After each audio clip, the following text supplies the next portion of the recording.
خب در ادامه من نحوه اتصال ثبت افزار دستگاه به کامپیوتر رو توضیح میدم. این کار توسط یک کابل USB انجام میشه. این دو تا کابل USB، یک کابل USB به سوکت داک وصل میشه. دقت بکنید جهت نصبش درست باشه و پیچش هم حتما ببندید.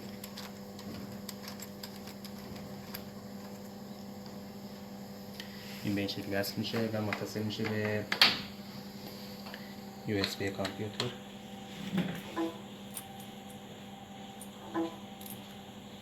همونطور که میبینید ثبت افزار نصب شد. این کارت دیتا اکویزیشنی که داخل دستگاه بود نصب شد. و قسمت دوم باز هم USB که استیمولیتوره، یعنی میتونیم در آن واحد هر کدوم که خواستیم استفاده کنیم، هم استیمولیتور یا دیتا اکویزیشن یا هر جور که دوست داشتیم. این حتما این پیششو ببندید. سوکتو کابل هم برعکس نزنید چون سوکتاش یکیه میخوره، ولی این کابلی که نوشتم این شکلیه فیروزه‌ای رنگی، آره، این به دیتا اکویزیشن بس میشه، روش هم نوشته، و مشکیه به استیمولیتور.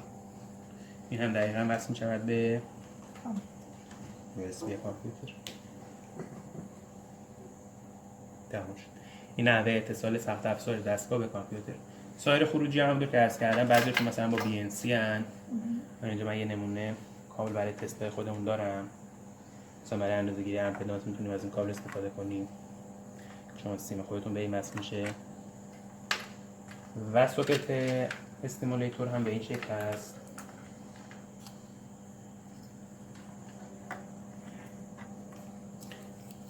که میتونیم متصل کنیم و استفاده کنیم. این سوکت‌ها قابلیت این هم دارن که چون آقای دکتر گفته بودن مثلا از استیمولیتور برای چند انکوباتور به صورت همزمان استفاده بشه، میتونیم قشنگ به این کابل اضافه بکنیم، سوکت اضافه کنیم و به هر چند تا انکوباتور که خواستیم وصل کنیم. اون نفس بیرونه؟ آره، این سوکت دوتا میگیره. اینا به درس خاموش روشنه. یه نکته در رابطه خاموش روشن، موقعی که دستگاه روشن میکنیم LED روشن شد، خاموش که کردیم و صبر کنیم که این LED خاموش بشه. بعد اگه خواستیم دوباره روشن کنیم، یعنی زیاد روشن خاموش نکنیم، چون که عمل شارژ و مصرف باتری توسط سیستم هوشمندی که داخلش هست به صورت همزمان انجام میشه. اون سیستم از زمان کافی برای سویچ رو داشته باشه.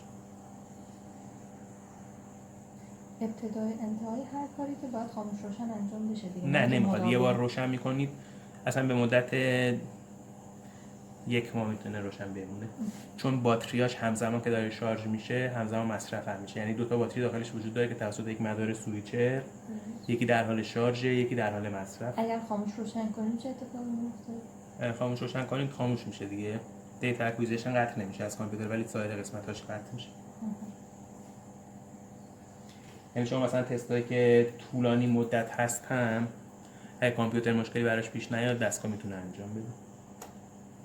الان طرف صدا اون صدای ریلی بود که سویچ کردش.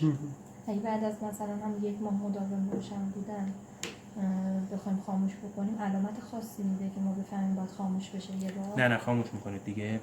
اینو میرید بالا و دستمون باشه بعد 1 ماه یه بار خاموش روشن کنیم.